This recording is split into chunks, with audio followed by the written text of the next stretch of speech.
The pupil slid the ritual knife into his wrist. He scraped flesh from bone, flaying himself. A low moan escaped his lips as anguish and pleasure intermingled freely. The sages accepted this offering, tossing his bloody gift into the flames. It was madness, yes, but his sacrifice was beautiful.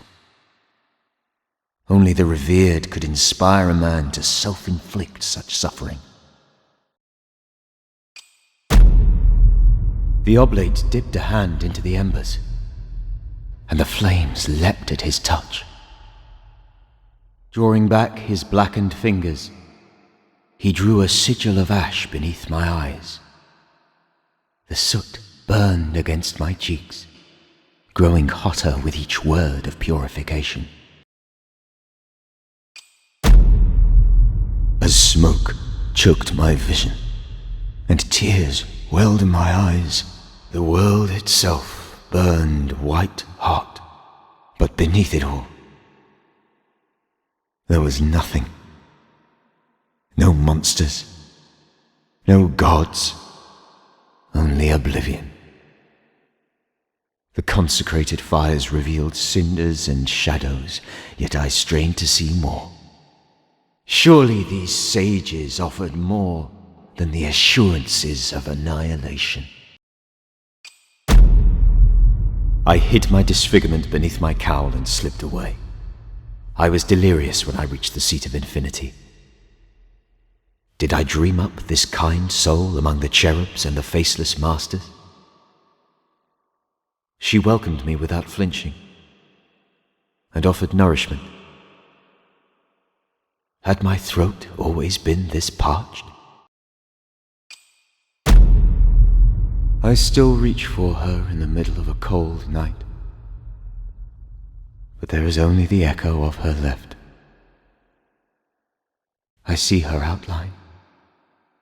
I can hear her voice rattling in my skull. I haven't tasted tar in days. She urges me to return to that damned shrine. Will they welcome a lost pupil back?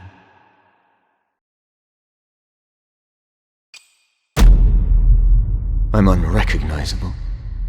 A ghoul.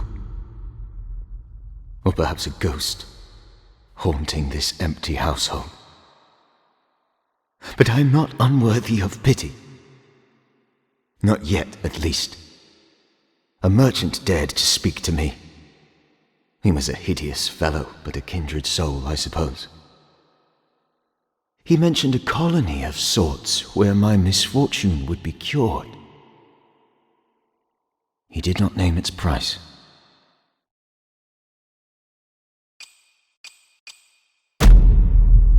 Within the wilds, we forgot our teachings and fell in with brigands. They mixed droplets of tar with muddy spirits and made no promises of salvation.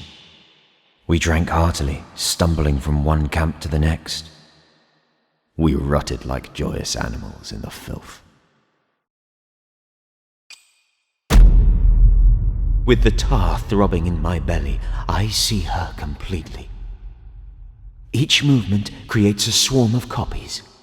They ripple out from her, following their own whims. Some collide and join together, while others split apart, forming new copies. A reflection of reflections spreading out from her. The nexus, yet also indistinguishable.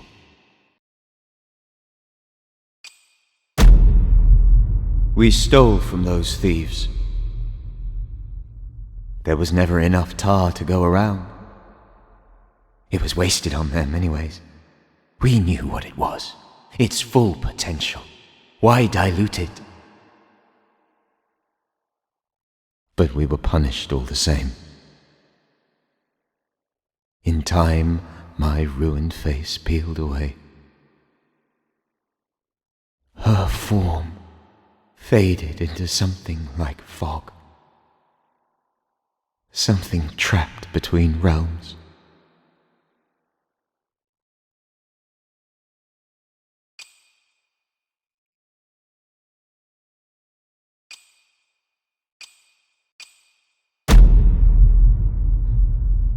They foretold a truth more terrifying than any other. Those who glimpse it behold no monster other than an utter lack of meaning. The visage of a razor-thin line between existence and non-existence, and nothing in between.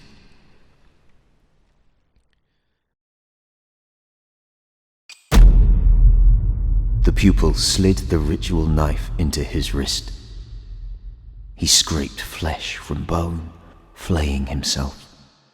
A low moan escaped his lips as anguish and pleasure intermingled freely. The sages accepted this offering, tossing his bloody gift into the flames. It was madness, yes, but his sacrifice was beautiful. Only the revered could inspire a man to self-inflict such suffering.